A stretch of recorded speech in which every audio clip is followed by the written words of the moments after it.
41ویں number پر اہم بات یہ ہے کہ معمولی غلطیوں پر درگزر کریں۔ 41ویں بات یہ ہے کہ معمولی غلطیوں پر درگزر کریں۔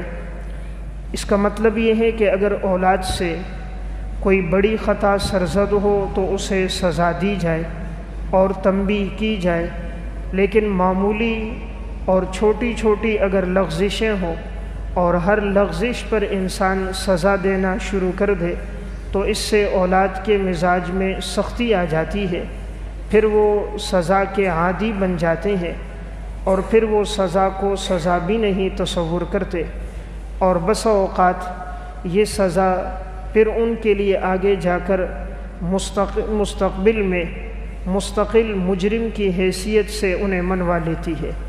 اس لیے معمولی کوئی بات ہو تو چونکہ یہ ان کی زندگی کا ابتدائی دور ہے، ناشعوری کا زمانہ ہے، فہم اور استعداد کم ہے، بصیرت اور عقل کے اعتبار سے کمی ہے، اس لیے اگر معمولی کوئی بات ہو جائے تو اس پہ درگزر کیا جائے۔ ہاں، اگر بار بار غلطی کی جائے تو محبت سے اسے سمجھا دیا جائے۔ انسان پیار کی زبان جلدی سمجھتا ہے، اور محبت سے اگر کوئی بات سمجھائی جائے تو بچہ اس بات کو کاپی بھی کرتا ہے اور اپنی زندگی میں لے کر بھی آتا ہے۔ نمبر 42، بچوں میں خود اعتمادی پیدا کریں۔ بچوں میں خود اعتمادی پیدا کریں، اس کا مطلب یہ ہے کہ بچے کے اندر وصف پیدا کریں کہ آپ ہر کام کر سکتے ہیں۔ بیٹے کو بتایا جائے کہ بیٹا آپ نماز بھی پڑھ سکتے ہیں، آپ کے اندر امانت داری کا وصف بھی موجود ہے، لکھائی پڑھائی کا وصف بھی ہے، آپ امتحان میں پوزیشن بھی لے سکتے ہیں، آپ کا حافظہ اچھا ہے، آپ آگے بھی بڑھ سکتے ہیں، آپ قرآن بھی حفظ کر سکتے ہیں، احادیث کو بھی یاد کر سکتے ہیں۔ عموماً بعض والدین ابتدا سے ہی بچے کو کہتے ہیں یہ تو نکمہ ہے، یہ بے وقوف ہے، یہ کسی کام کا نہیں ہے، یہ نالائق ہے، اس کا پیدا نہ ہونا اچھا تھا، اس پہ تو ہم نے ویسے ہی وقت ضائع کیا، ہمارا مال اور وقت اس پر بیجا خرچ ہوا۔ جب ابتدا سے ہی بچے کو تانے دیے جائیں اور اس کی خود اعتمادی ختم کر دی جائے، ان کے اوصاف کو نکھارا نہ جائے، تو پھر یہ بچہ آگے بڑھ کر پروان نہیں چڑھتا۔ حضرات سلف میں یہ بات تھی کہ وہ بچے میں خود اعتمادی پیدا کرتے تھے، بچے کو وظائف سکھاتے، اعمال سکھاتے، خود بھی اہتمام کرتے، بچپن سے انہیں بھی اس کا عادی بناتے۔ امام غزالی رحمۃ اللہ علیہ نے احیاء علوم الدین میں ایک واقعہ ذکر فرمایا۔ ایک بہت بڑے بزرگ گزرے ہیں، سہل بن عبداللہ تستری رحمۃ اللہ علیہ، ان کے ماموں تھے محمد بن سوار رحمۃ اللہ علیہ۔ یہ فرماتے ہیں کہ میرے ماموں جب رات کو اٹھتے تھے تہجد کے لیے تو میں بھی ماموں کے ساتھ اٹھ جاتا، اور میں دیکھتا کہ میرے ماموں کے رات کے معمولات کیا ہیں، وہ اٹھ کر کیا کرتے ہیں۔ تو جب ماموں نے دیکھا کہ بھانجا رات کو اٹھتا ہے، مجھے دیکھتا ہے، تو وہ جب عبادت کرتے ان کو اپنے دائیں طرف بٹھا دیتے اور ان کو 3 نصیحتیں کی۔ کہا بیٹا جب رات کو سونے لگو تو یہ تصور کیا کرو کہ اللہ ناظر الیہ، اللہ مجھے دیکھ رہا ہے۔ نمبر 2، تم یہ تصور کرو کہ اللہ معی، اللہ میرے ساتھ ہے۔ نمبر 3، تم یہ تصور کرو کہ اللہ رب العزت ہر انسان کی ہر بات پر باخبر اور مطلع ہے۔ اور جب تم رات کو سونے لگو تو کہا بیٹا تم اس کا تصور کیا کرو۔ سہل بن عبداللہ تستری کہتے ہیں جب بھی میں رات کو بستر پر آتا میں تینوں باتوں کا تصور کرتا۔ نمبر 1، اللہ مجھے دیکھ رہا ہے۔ نمبر 2، اللہ ہر وقت میرے ساتھ ہے۔ نمبر 3، اللہ رب العزت سے کوئی چیز ہماری پوشیدہ نہیں۔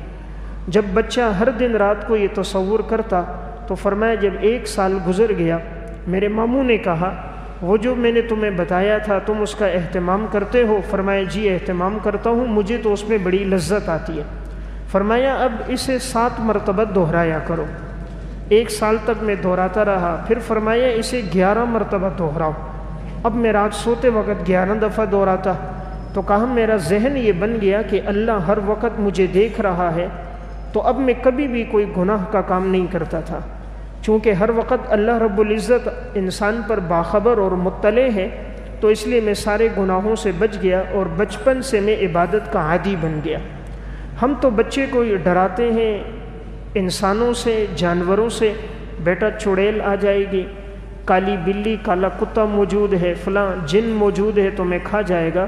ہم نے بچے کے دل میں مخلوق کا ڈر ڈالا، بچے کے دل میں انسانوں کا ڈر ڈالا، رب العالمین کا خوف پیدا نہیں کیا۔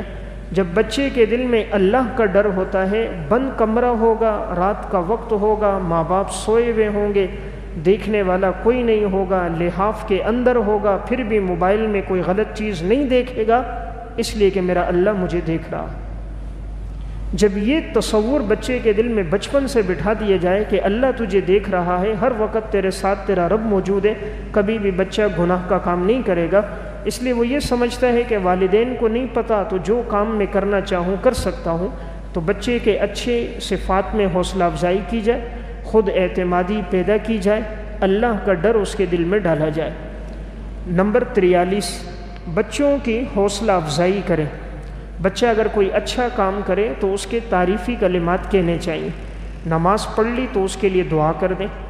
نماز پڑھ کے گھر لوٹا، بچوں کے سامنے تعریف کریں، آج میرے بیٹے نے صف اول میں نماز پڑھی، آج اس نے فجر کا اہتمام کیا، آج اس نے الحمدللہ تلاوت کی، ذکر کے حلقے میں بیٹھا، مسجد میں تعلیم ہو رہی تھی، تعلیم کے حلقے میں بیٹھا۔ تو جب بچے کی حوصلہ افزائی ہوگی وہ آگے بڑھے گا۔ ہم لوگ نکتہ چینی بہت کرتے ہیں، تنقید بہت کرتے ہیں، تعریف نہیں کرتے۔ ہم تنقید کے معاملے میں سخی ہیں، تعریف کے معاملے میں بخیل ہیں۔ تنقید میں ہم رائی کے دانے کو پہاڑ بنا دیتے ہیں، تعریف میں پہاڑ کے برابر بھی ہو تو معمولی ہلکا سا ذکر کرتے ہیں۔ ہمارے مزاج میں اعتدال نہیں ہے، اس وجہ سے بچے کے اندر جو صفات ہیں وہ نکھر کر سامنے نہیں آتے۔ اور جو والدین حوصلہ افزائی کرتے ہیں، بچے کی بات بات پر اس کی تعریف کرتے ہیں، خوش ہوتے ہیں اور اس کے ساتھیوں میں اس کا تذکرہ کرتے ہیں، تو بچہ آگے بڑھتا ہے اور دن بدن وہ ترقی کرتا جاتا ہے۔ نمبر 44، تعریف کر کے نیک اعمال کی ترغیب دیں۔ بچے کی تعریف کر کے اسے نیک اعمال کی ترغیب دیں، اس کا مطلب یہ ہے اس میں جو اچھے اوصاف ہیں ان کا تذکرہ کیا جائے، پھر اسے کسی نیک عمل کی طرف راغب کیا جائے۔ اس کی مثال ہمیں صحیح بخاری میں ملتی ہے۔ نبی اکرم صلی اللہ علیہ وسلم نے حضرت حفصہ رضی اللہ تعالیٰ عنہ سے فرمایا، تمہارے بھائی جو عبداللہ ہیں، عبداللہ بن عمر، فرمایا نعم الرجل عبداللہ لو کان یصلی باللیل، عبداللہ تو بہترین انسان ہے، کاش وہ تہجد کی نماز بھی پڑھتا۔ عبداللہ تو بہترین انسان ہے، کاش وہ تہجد کی نماز بھی پڑھتا۔ جب یہ بات عبداللہ ابن عمر کو پتہ چلی، اتنا تہجد کا اہتمام کیا۔ صحیح بخاری اور مسلم کی روایت میں ہے، ان کے صاحبزادے حضرت سالم رحمۃ اللہ علیہ فرمانے لگے، پھر ہم نے دیکھا کہ ہمارے والد رات کا تھوڑا حصہ آرام کرتے تھے اور زیادہ تر حصہ رات کو قیام میں عبادت میں گزار دیتے تھے۔ تو آپ صلی اللہ علیہ وسلم حوصلہ افزائی کر کے نیک اعمال کی ترغیب دیتے تھے، اور اس ترغیب کا اثر یہ ہوتا تھا کہ وہ بچہ اپنی زندگی میں وہ عمل لے کر آتا اور زندگی بھر اس کا پابند ہوتا۔ نمبر 45، بچے کو نام لے کر اچھے انداز میں پکارے۔ نام شریعت نے اسی لیے رکھا، حکم یہ دیا کہ بہترین نام رکھا جائے کہ نام کے ذریعے پکارا جائے، نام کے ذریعے پہچان ہے۔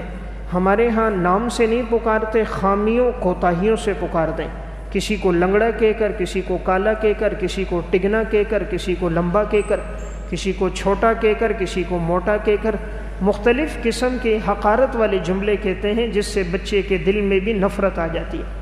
ہر انسان اپنی تعریف چاہتا ہے اور وہ چاہتا ہے مجھے اچھے الفاظ میں پکارا جائے، میرے اوپر تنقید نہ کی جائے۔ اور جب بچے کو اچھے نام کے ساتھ پکاریں، پیارے بیٹے یہ کام کرو، تو وہ بچہ فوراً اس کام کے لیے تیار ہوتا ہے۔ خود قرآن کریم سورہ لقمان میں حضرت لقمان جب اپنے بیٹے کو نصیحت فرما رہے ہیں، اللہ رب العزت کو یہ نصیحتیں بہت پسند آئی ہیں۔ اللہ تعالیٰ نے قرآن کریم میں پوری سورت کا نام سورہ لقمان رکھا، اور حضرت لقمان کی وہ نصیحتیں جو انہوں نے اپنے بیٹے کو کیں، اللہ نے قرآن میں ان کا تذکرہ کیا۔ اس سے معلوم ہوتا ہے کہ والد کی اولاد کو نصیحتیں بڑی اہمیت کی حامل ہیں۔ حضرت لقمان نے کیا نصیحتیں کی؟ سب سے پہلی نصیحت کی عقیدے کے بارے میں۔ فرمایا کہ بیٹا، اللہ کے ساتھ کسی کو شریک نہ ٹھہرانا، وَإِذْ قَالَ لُقْمَانُ لِابْنِهِ وَهُوَ يَعِظُهُ يَا بُنَيَّ لَا تُشْرِكْ بِاللَّهِ، پیارے بیٹے اللہ کے ساتھ کسی کو شریک نہ ٹھہرانا، ان الشرک لظلم عظیم، شرک تو بہت بڑا گناہ ہے۔ تو سب سے پہلے اپنے بیٹے کے عقائد کی درستگی کی، کیونکہ نجات کا دار و مدار اعمال پر نہیں ہے، عقیدے پر ہے۔ عقیدہ ٹھیک ہوگا تو نجات ہوگی، اعمال پہاڑ کے برابر ہو، عقائد ٹھیک نہ ہو، نجات نہیں ہوگی۔ قرآن کریم نے اعمال کو عقیدے کے ساتھ جوڑا، من عمل صالحا من ذکر او انثى وهو مؤمن فلنحيينه حیاتا طیبہ، جو آدمی ایمان لائے اور نیک اعمال کرے اس حال میں کہ وہ مومن ہو۔ تو مومن ہونا شرط ہے، ضروری ہے۔ تو سب سے پہلے بچوں کے عقائد کی درستگی ہے۔ نمبر 2، جب عقیدہ بچے کا ٹھیک ہو گیا، اب اس کے دل میں خوف خدا بٹھانا ہے۔ حضرت لقمان اپنے بیٹے سے فرمانے لگے، یا بنی انہا ان تک مثقال حبۃ من خردل، پیارے بیٹے اگر رائی کے دانے کے برابر بھی کوئی عمل ہو، فتکون فی صخرۃ، چٹان کے اندر ہو، او فی السماوات، آسمانوں میں ہو، او فی الارض، زمین میں ہو، یأتی بہ اللہ، تیرا رب قیامت کے دن اس عمل کو لے کر آئے گا۔ ان اللہ لطیف خبیر، یقیناً تیرا رب باریک بین ہے، ہر بات پر باخبر ہے۔ دیکھیں حضرت لقمان بیٹے کو کیا فرما رہے ہیں کہ بیٹا آسمانوں کے اندر کوئی عمل کرو، زمین کے اندر کوئی عمل کرو، زمین اور آسمان کے درمیان میں کوئی عمل کرو، پہاڑوں میں چھپ کر کرو، چٹانوں غاروں میں چھپ کر کرو، تیرا رب باریک بین ہے، اس سے کوئی پوشیدہ نہیں، وہ خبیر ہے، اس سے کوئی چیز مخفی نہیں۔ تو بیٹے کے دل میں دیکھیں بچپن سے بٹھا دیا کہ ہر جگہ تیرا رب موجود ہے، اللہ سے کوئی چیز پوشیدہ نہیں ہے۔ اس لیے جب یہ بات بچپن سے بیٹھ جائے گی، بچہ کبھی اللہ کی نافرمانی نہیں کرے گا۔ اب حضرت لقمان آگے نصیحت کر رہے ہیں۔ پہلی نصیحت تھی عقائد ٹھیک کیے، دوسری نصیحت تھی بیٹے کے دل میں اللہ کا خوف پیدا کیا، تیسری نصیحت یا بنی اقیم الصلاۃ، پیارے بیٹے نماز قائم کرنا، نماز قائم کرنا، نماز کے معاملے میں سستی نہیں۔ ہم ہر چیز میں سستی گوارا کر لیتے ہیں۔ آج کے ماحول میں، معاشرے میں دیکھیں، بچہ اسکول نہ جائے، ماں باپ تنبیہ کرتے ہیں، بیٹا اسکول کیوں نہیں گئے، کالج یونیورسٹی ٹیوشن کیوں نہیں گئے، نوکری پر کیوں نہیں گئے، بیٹا اگر نماز نہ پڑھے کبھی نہیں پوچھتے بیٹا نماز کیوں نہیں پڑھی۔ ہماری نظر میں نماز کی اہمیت نہیں، ہماری نظر میں تلاوت کی اہمیت نہیں۔ ہم دنیا کے نقصان کو نقصان سمجھتے ہیں، دین کے نقصان کو نقصان نہیں سمجھتے۔ دنیا کا معمولی نقصان ہو جائے بہت بڑا نقصان ہے، دین کا اتنا بڑا نقصان ہو جائے ہم نقصان نہیں سمجھتے۔ امام غزالی رحمۃ اللہ علیہ احیاء علوم الدین میں لکھتے ہیں، ابو حاتم رازی تھے رحمۃ اللہ علیہ، ابو حاتم اصم، ان سے ایک دفعہ جماعت کی نماز چھوٹ گئی۔ ابو اسحاق فزاری رحمۃ اللہ علیہ ان کے پاس آئے، تعزیت کرنے لگے کہ آپ سے جماعت چھوٹ گئی، تو یہ افسوس کر رہے تھے، رو رہے تھے، جماعت کی نماز چھوٹی ہے، ایک آدمی میرے پاس آیا، دنیا کا نقصان ہو جاتا، بچے کا انتقال ہو جاتا، 10-10 ہزار آدمی میرے پاس آ جاتے۔ کہا لوگ دنیا کے نقصان کو نقصان سمجھتے ہیں، دین کے نقصان کو نقصان نہیں سمجھتے۔ تو یہاں حضرت لقمان نے کہا بیٹا نماز قائم کرنا، وَأْمُرْ بِالْمَعْرُوفِ وَانْهَ عَنِ الْمُنْكَرِ، پیارے بیٹے نیکی کا حکم دینا، برائی سے منع کرنا، وَاصْبِرْ عَلَىٰ مَا أَصَابَكَ، جو تکلیف پہنچے اس پر صبر کرنا۔ جب آدمی امر بالمعروف کرتا ہے، نہی عن المنکر کرتا ہے، تو اس کو تکلیفیں پہنچتی ہیں، کبھی لوگ تانے دیتے ہیں، کبھی جملے کستے ہیں، کبھی کوئی بات نہیں سنتا ہے، کبھی گرمی سردی حالات کا سامنا ہوتا ہے، کبھی مختلف لوگوں کی مختلف باتیں سننے میں آتی ہیں۔ اس لیے حضرت لقمان نے بیٹے سے کہا بیٹا جب دین کی دعوت دو گے تو ہر آنے والے مصائب اور حالات میں تم نے صبر کرنا ہے، ان ذالک من عزم الامور، یقیناً یہ بڑی ہمت کے کاموں میں سے۔ جب بیٹے کی عقائد بھی درست ہو گئے، اعمال بھی درست ہو گئے، دل میں خوف خدا بھی پیدا ہو گیا، اب ہے معاشرت، معاشرے میں کیسے رہنا ہے، معاشرے میں زندگی کیسے گزارنی ہے۔ حضرت لقمان اب بیٹے سے کہہ رہے ہیں وَلَا تُصَعِّرْ خَدَّكَ لِلنَّاسِ، پیارے بیٹے اپنے گالوں کو، رخساروں کو لوگوں کے سامنے مت پھولانا، رخسار نہ پھولانا، یہ اشارہ ہے تکبر نہ کرنا، روح گردانی نہ کرنا، لوگوں سے اعراض نہ کرنا، بے رخی نہیں کرنا، ہر ایک سے محبت سے ملنا، خندہ پیشانی سے ملنا، بشاشت کے چہرے سے ملنا، سلام میں پہل کرنا، عاجزی سے ملنا، جھک کر بات کرنا۔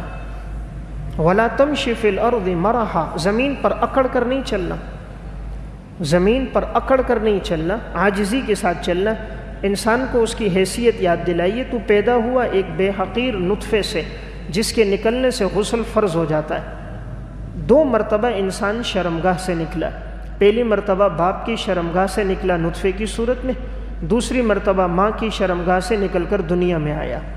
تو انسان اپنی اصلیت پہ غور کرے اور انسان دیکھے انسان کے اندر کتنا بول و براز اور گندگی بھری ہوئی ہے۔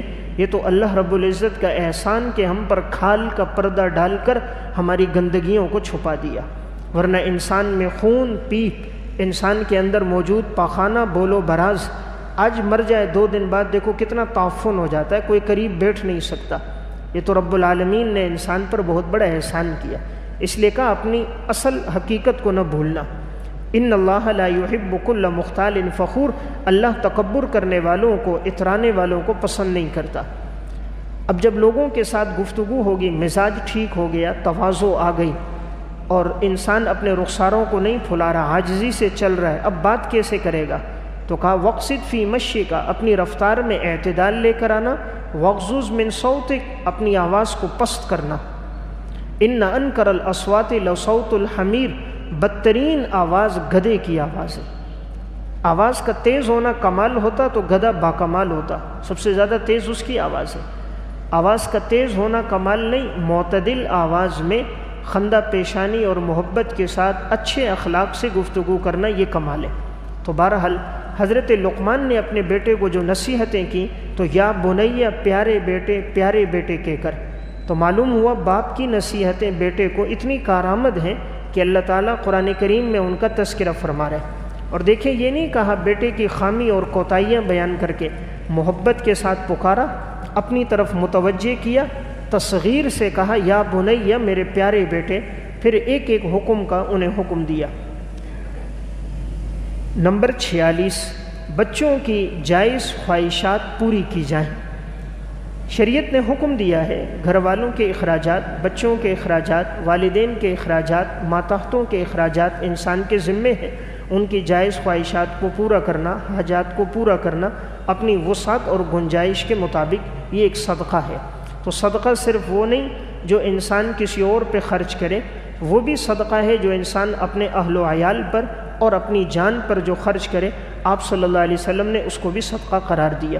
تو بعض لوگ دوستوں کے معاملے میں بڑے سخی ہوتے ہیں، بڑے مہنگے ہوٹلوں میں دوستوں کو 10-10 15-15 ہزار کے کھانے کھلا دیں گے، 20-20 ہزار کے گفٹ دے دیں گے، ہزاروں روپے تفریح میں لگا دیں گے، تفریح گاہوں میں، مختلف شہروں کے علاقوں کے سفر میں لگا لیں گے، لیکن اپنی اولاد کا، گھر والوں کا معاملہ آئے گا تو ایک ایک پائی کا حساب لیں گے۔ تو گھر میں بڑے بخیل ہیں، لوگوں میں بڑے سخی ہیں۔ دین کی تعلیمات یہ ہے کہ انسان اپنی ذات پہ، اپنے گھر والوں پر اپنی وسعت کے مطابق خرچ کرتا رہے۔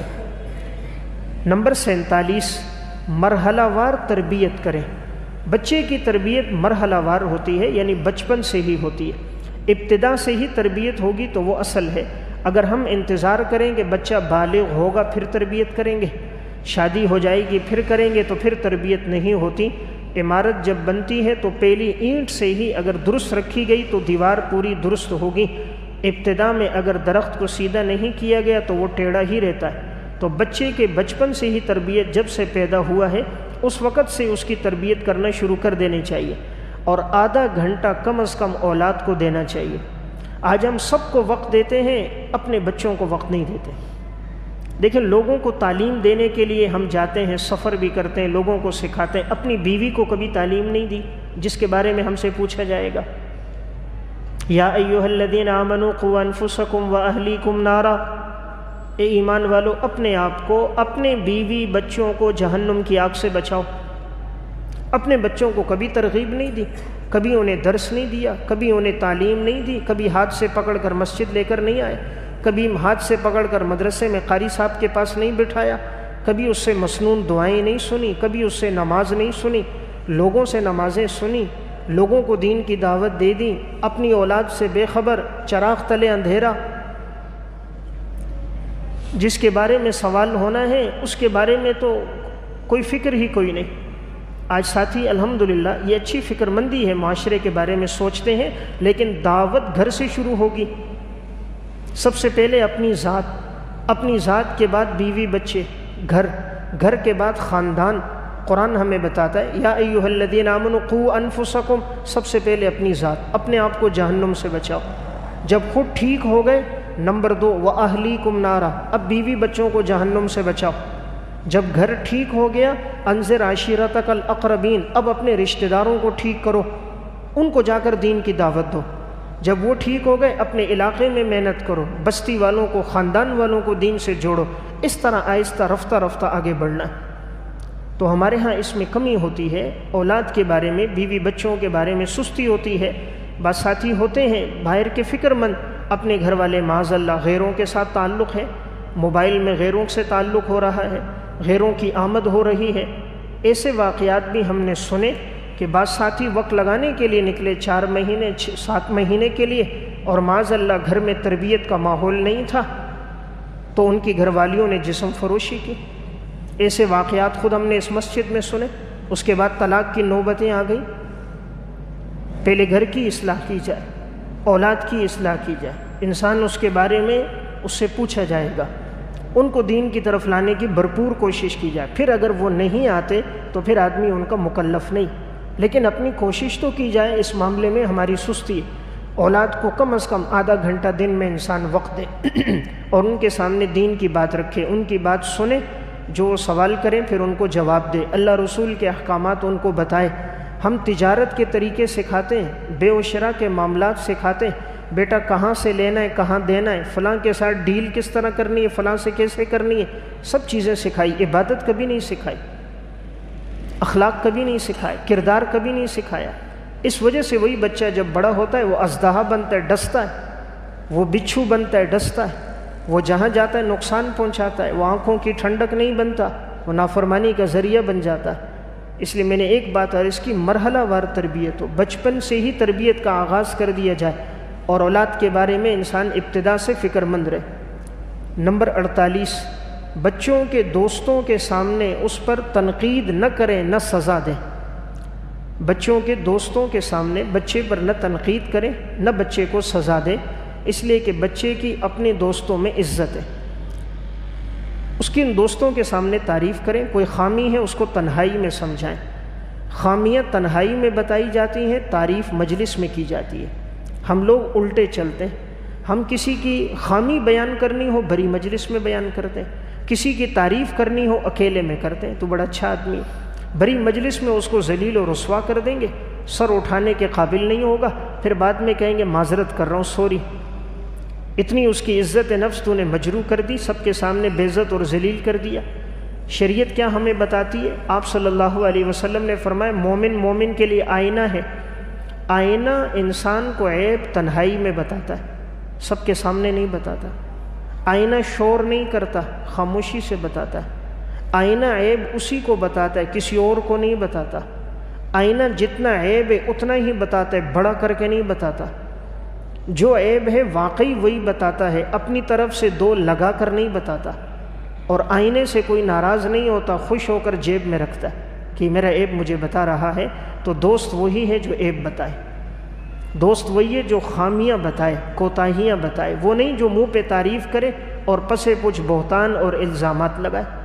اس لیے حضرت عمر رضی اللہ تعالیٰ عنہ فرمایا کرتے تھے آپ کا دوست وہ ہے جو آپ کی خامی آپ کو بتائے، تاکہ وہ خامی زندگی سے دور ہو جائے اور آپ کے محبت کرنے والوں میں اضافہ ہو جائے، آپ کے چاہنے والے لوگ بڑھ جائیں۔ نمبر 49، بچے کو تنہائی میں محبت سے سمجھائیں۔ بچے کو تنہائی میں محبت سے سمجھائیں۔ اول تو ہم تنہائی میں نہیں سمجھاتے، مجلس میں تنقید کرتے۔ نمبر 2، لہجہ محبت کا نہیں ہوتا، تحقیر تذلیل کا ہوتا ہے۔ لہجے کا بڑا اثر ہوتا ہے۔ جب لہجے میں محبت کی مٹھاس ہو، پیار اور محبت کے جذبات ہوں، اکیلے میں بٹھا کر سمجھائیں، بچہ ضرور سمجھ جاتا ہے۔ محبت کی زبان انسان بہت جلدی قبول کر لیتا ہے، مار پیٹ کا اثر وقتی ہوتا ہے، پھر بچہ ڈھیٹ ہو جاتا ہے۔ نمبر 50، گھر میں داخل ہوتے ہی فوراً ڈانٹ ڈپٹ شروع نہ کریں۔ عموماً دیکھنے میں آتا ہے بچہ ابھی گھر سے اندر ہوا ہے، باپ فوراً کھڑا ہو گیا، فوراً کھڑے ہوتے غصہ کیا، گالیاں دی، اس کو مارا پیٹا۔ تو بچے کا دل پھر گھر سے نہیں لگتا، وہ کہتا ٹھیک ہے باہر رہنا ہی بہتر ہے، گھر میں جاؤ گے تو تنقید سنو گے، مار کھاؤ گے، تانے سنو گے، جملے مختلف کہے جائیں گے، اس لیے بچہ گھر سے باہر سارا وقت گزارتا۔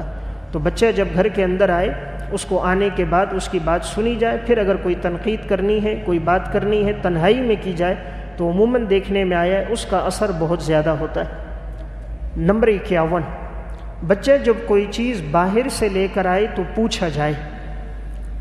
جب کوئی چیز وہ باہر سے لے کر آ رہا ہے کہ آج وہ باہر سے بسکٹ لے کر آیا، اگلے دن وہ باہر سے چاکلیٹیں لے کر آیا، کبھی آئس کریم لے کر آ رہا ہے، کبھی کھانے پینے کی اشیاء لا رہا ہے، کبھی کتابیں لا رہا ہے، کبھی کھلونے لا رہا ہے، ماں باپ دیکھتے ہیں، چشم پوشی کر لیتے ہیں، پوچھتے نہیں یہ بیٹا کہاں سے لا رہا ہے۔ تو یہی بچہ ہوتا ہے، آہستہ آہستہ یہ عادت اس کی بگڑتی جاتی ہے۔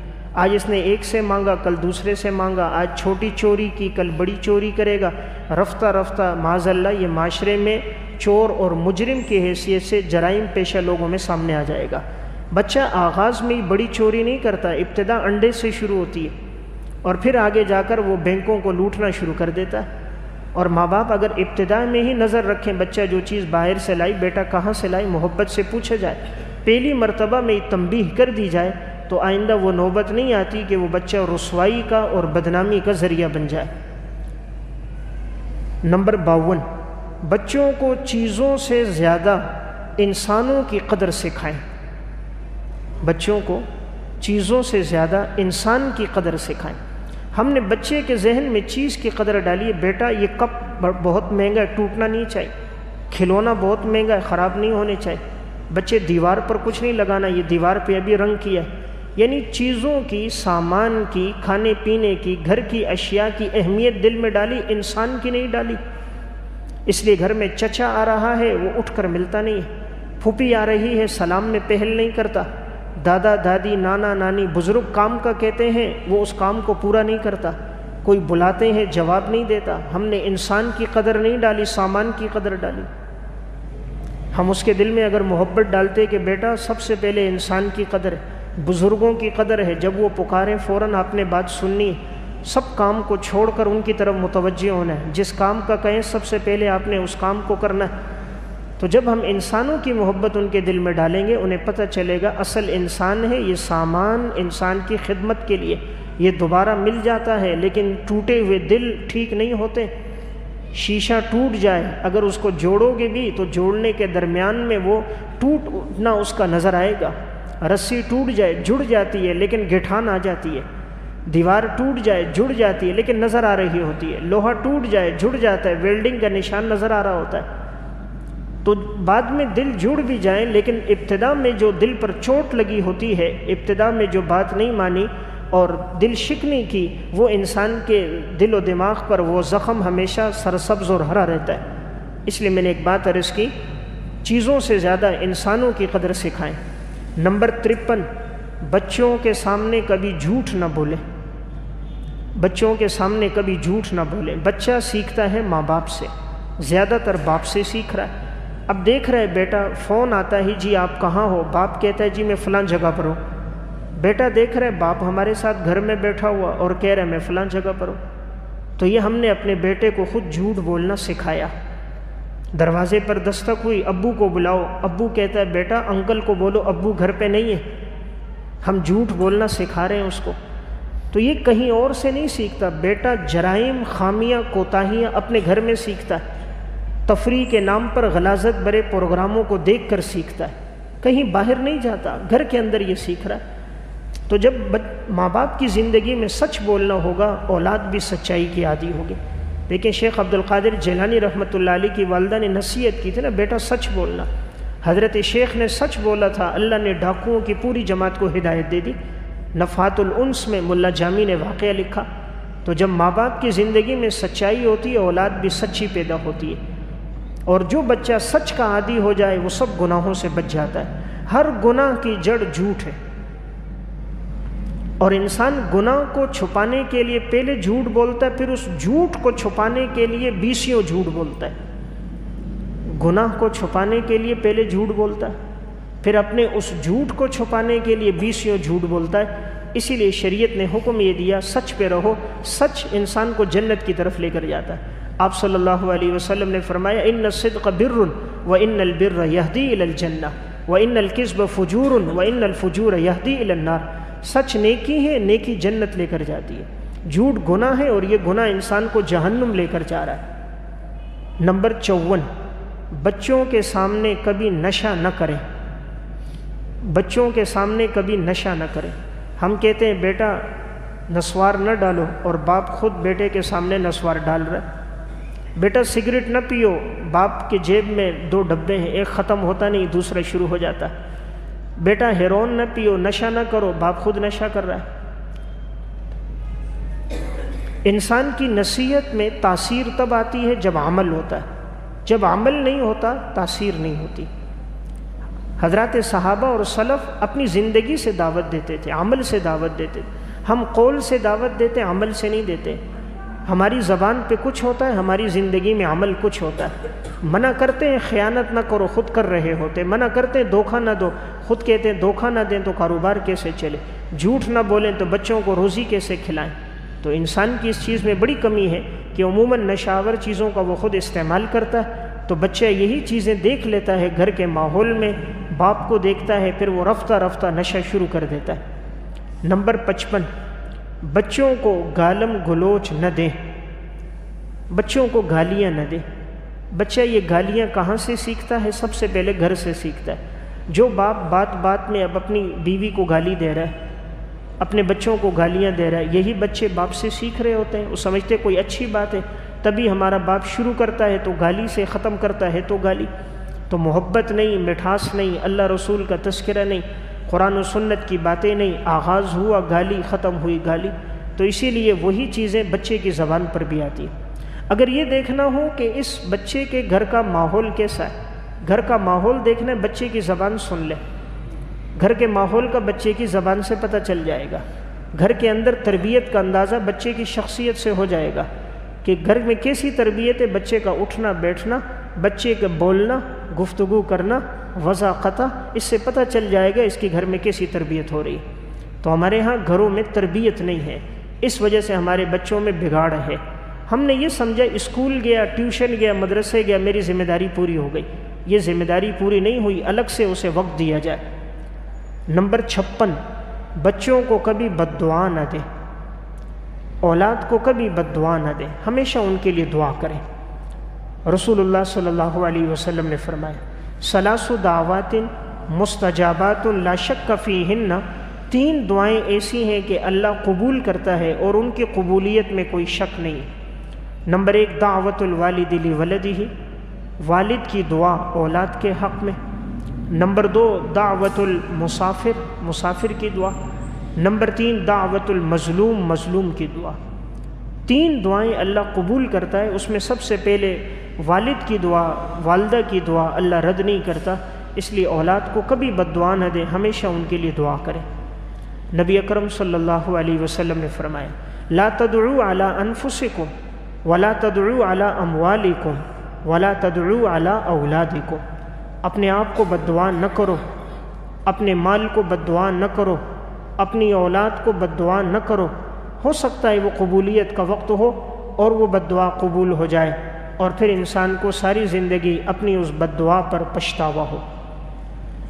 بعض نادان ماں باپ بچے سے ذرا سی غلطی ہو جائے فوراً بد دعا دے دیتے ہیں، اللہ تجھے ریل گاڑی کے نیچے لے آئے، تیرے ٹکڑے میرے سامنے جمع ہو جائے۔ خود بات فقیر میں اسی طرح کا ایک واقعہ ہے۔ ایک بچے نے ماں کی نافرمانی کی، ماں کو بڑا غصہ آ گیا تو ماں نے بد دعا دے دی اس کو، اللہ تجھے ریل گاڑی کے نیچے لے کر آئے اور تیرے ٹکڑے چادر میں گھر لائے جائیں۔ رفتہ گزرا، چند وقت گزرتا گیا، جب بچہ عین شباب اور جوانی میں پہنچا، کمائی کے لائق ہو گیا، کما کر گھر لانے لگا، تو ایک دن ایسا ہوا گزر رہا تھا، اچانک ریل گاڑی تیزی میں آ رہی تھی، ریل گاڑی کے نیچے آیا اور جسم کے اسی طرح ٹکڑے ہو گئے، اور پھر اس کے ٹکڑوں کو ایک چادر میں ڈال کر گھر لایا گیا۔ تو یہی ماں اپنے بچے پہ بہت رو رہی تھی، تو رات 2 دن کے بعد جب اس کو نیند آئی اور سوئی تو ایک آواز سنی کہ اب کیوں رو رہی ہے، تو نے خود ہی تو بد دعا کی تھی کہ بیٹے کے ٹکڑے چادر میں لائے جائیں، تو ہم نے وہی کچھ کیا جو تو نے کہا تھا۔ تو انسان بسا اوقات جذبات میں غصے میں وہ کہہ دیتا ہے اور پھر ساری زندگی اس کے لیے پچھتاوا ہوتا ہے۔ اس لیے اولاد کے لیے ہمیشہ دعا کرے، اگر وہ کوئی نافرمانی بھی کرے اللہ کے خزانے میں تو کمی نہیں ہے، دلوں کو پلٹنا تو میرے اللہ کے اختیار میں ہے۔ بنو آدم کے دل تو اللہ رب العزت کی ما یلیق بشانہ ہی حدیث میں 2 انگلیوں کے درمیان، جب اللہ چاہے تو اس کو پلٹ دے۔ اس لیے اللہ سے دعا کرے، رب العالمین دلوں کو چاہے تھوڑی دیر کے اندر پلٹ دیتا ہے، کوئی ایک جملہ ہدایت کا ذریعہ بن جاتا ہے۔ محاسن اسلام ایک رسالہ ہے، اس میں ایک واقعہ انہوں نے لکھا کہ ایک میجر صاحب اپنی ماں سے ملنے کے لیے گیا، اس کے بچے اس کے ساتھ تھے، تو یہ ذرا بد اخلاق تھا، والدہ سے جھگڑنے لگا، الجھنے لگا۔ والدہ نے نصیحت کی تو یہ بدبخت اٹھا اور اپنی ماں کو لات سے مارا۔ ماں بیچاری دور جا کر گری، ماں نے بد دعا دے دی، اللہ تیری ان ٹانگوں کو کاٹ کے رکھ دے۔ تو اگلے دن اس نے واپس جانا تھا، ریل کا سفر تھا، بچوں کو لے کر ریل جیسے اسٹیشن پہنچا تو ریل گاڑی چل گئی تھی، آہستہ آہستہ چل رہی تھی۔ اس نے جلدی جلدی سامان ریل گاڑی کے اندر رکھا، اپنے بچوں کو پکڑ پکڑ کے ریل میں بٹھاتا گیا۔ جب خود سوار ہونے لگا، جیسے پکڑا تو پاؤں پھسل گیا، ریل کے نیچے آ گیا، دونوں پاؤں کٹ گئے۔ تو جو ماں نے کہا تھا تیرے دونوں پاؤں خدا کاٹ دے، اسی طرح ہو گیا۔ اب ماں کو پچھتاوا تو بہت تھا، رونا بھی بہت تھا۔ جب اس کو پتہ چلا تو آ کے رونے لگی، دھاڑے مارنے لگی، لیکن جو کہا تھا وہ تو پورا ہو گیا۔ تو اولاد کو بھی نافرمانی نہیں کرنی چاہیے، والدین کو بھی صبر کا دامن تھام کے رکھنا چاہیے۔ ایک عرصے کے بعد اللہ نے انہیں اولاد دی، انہوں نے اولاد کو پروان چڑھایا، اس عمر تک پہنچایا، آج وہ کمانے کے لائق ہو گئے۔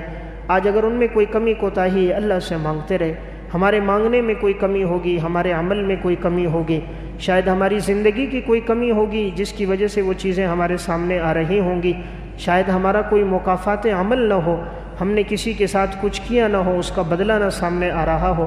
انسان استغفار کرے، توبہ کرے، اولاد کے حق میں دعا گو رہے۔ رب العالمین کے خزانے میں کمی نہیں ہے، جب چاہے حالات کو پلٹ دیتا ہے اور انسان کی وہ دعا قبول کر لیتا ہے۔ ایک بچہ پیدا ہوا، عرب میں نابینا تھا، ایک اخبار چھپتا ہے المدینہ سعودی عرب میں، اس میں یہ واقعہ تھا۔ بچہ پیدا ہوا، نابینا تھا، تو اب ارد گرد کے لوگ کہتے تھے ان کے گھر میں نابینا بچہ پیدا ہوا ہے، لوگ آ کر ماں کو بھی کہتے، لیکن ماں کو تسلی تھی اللہ کی نعمت ہے، اللہ نے بچہ تو دیا ہے اور میں اللہ کے ہر فیصلے پہ راضی ہوں۔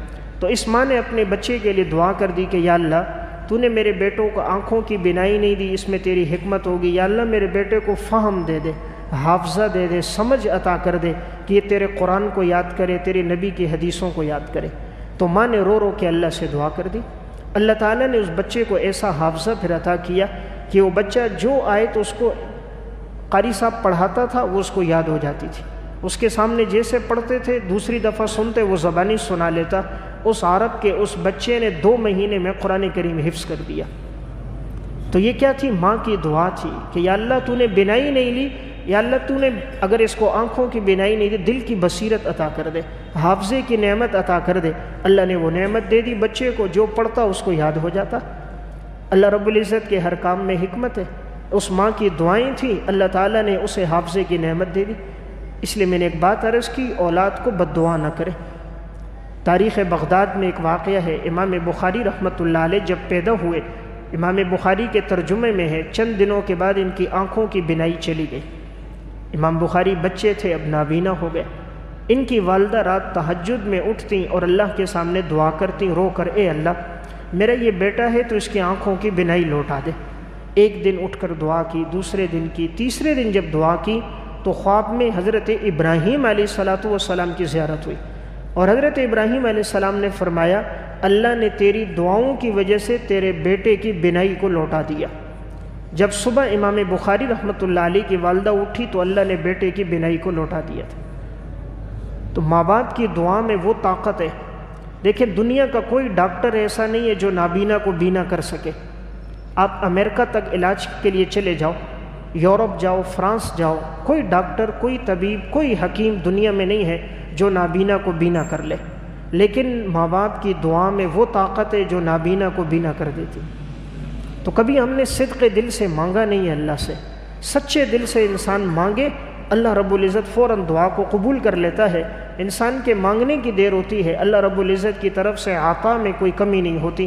اس لیے میں نے بڑی اہم بات عرض کی ہے کہ اولاد کے حق میں بد دعا نہ کی جائے۔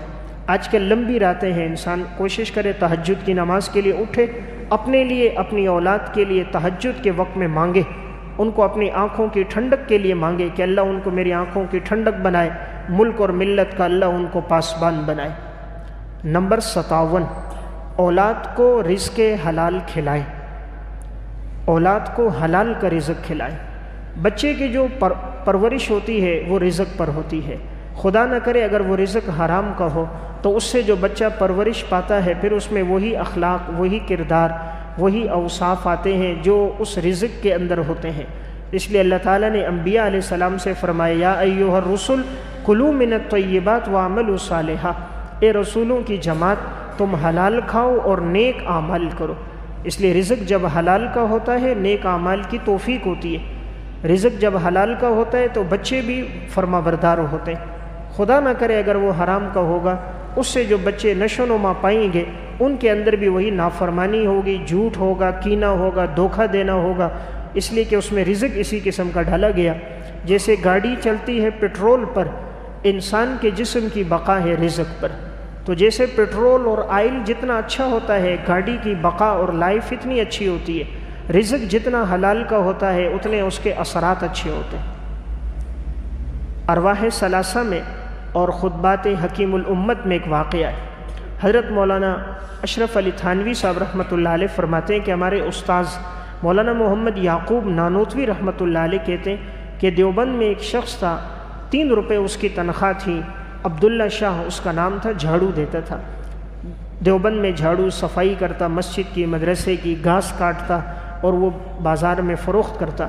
جب اس کو تنخواہ ملتی تو 1 روپے اپنی والدہ کو دے دیتا، کچھ پیسے اپنے پاس خرچے کے لیے رکھتا، کچھ پیسے اللہ کے نام پہ صدقہ دے دیتا، اور پھر جو پیسے تھوڑے سے بچتے تو اس سے دعوت کرتا۔ دیوبند کے علماء کی دعوت ہوتی اور یہ مختصر سی دعوت ہوتی، بڑی مشکل سے سب کو 1-1 2-2 لقمے ملتے تھے کیونکہ وہ مختصر سی دعوت ہے، پیسے کم ہوتے تھے۔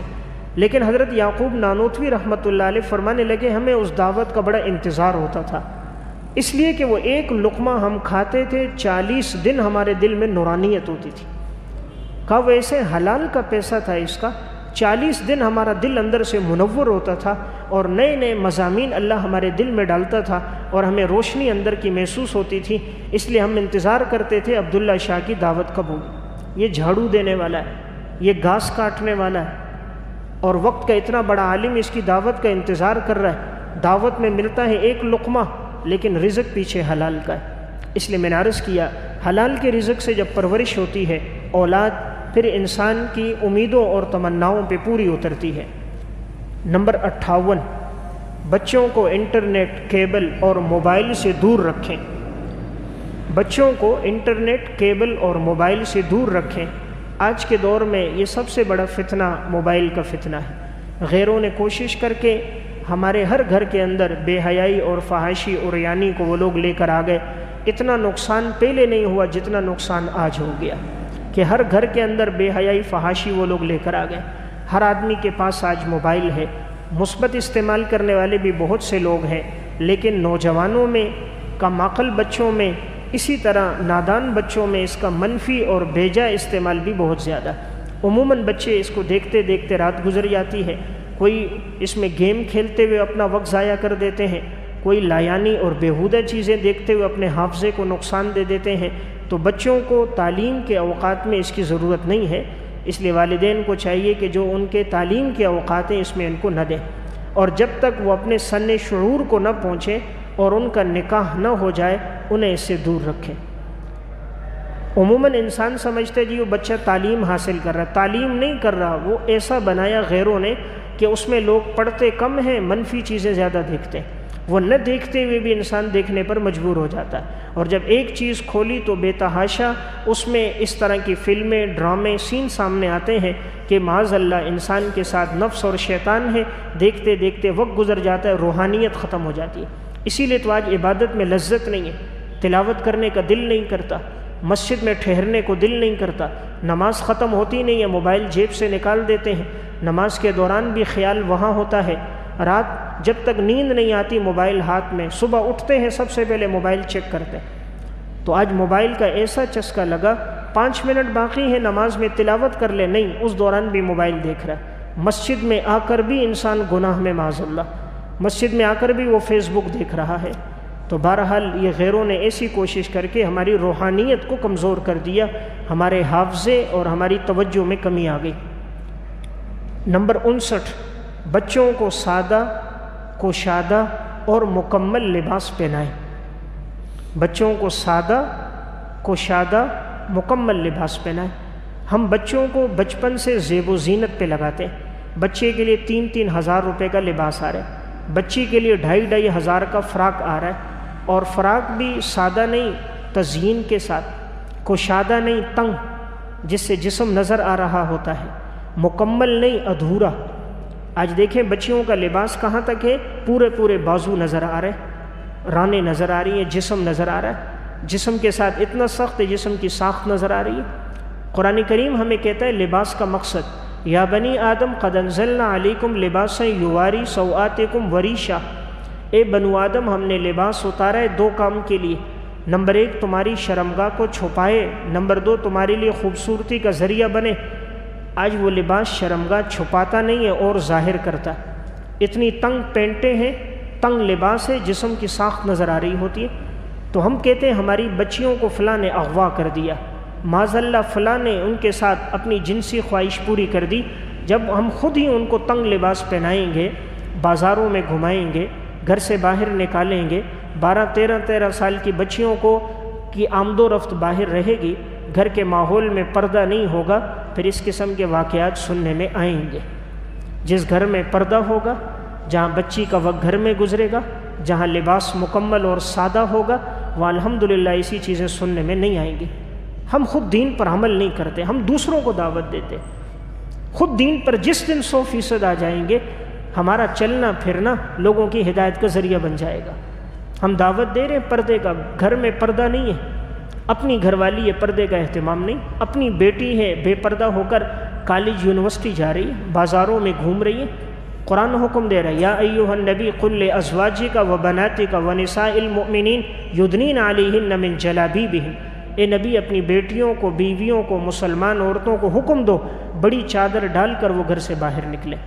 تو شریعت نے جن چیزوں کا حکم دیا اس میں انسان کے لیے بڑی حکمتیں ہیں۔ تو بہرحال بچوں کو سادہ لباس پہنایا جائے، کوشادہ لباس ہو، مکمل لباس ہو، تو ابتدا سے ہی بچی کو جب پتہ ہوگا اس کی زندگی پردے میں گزرے گی۔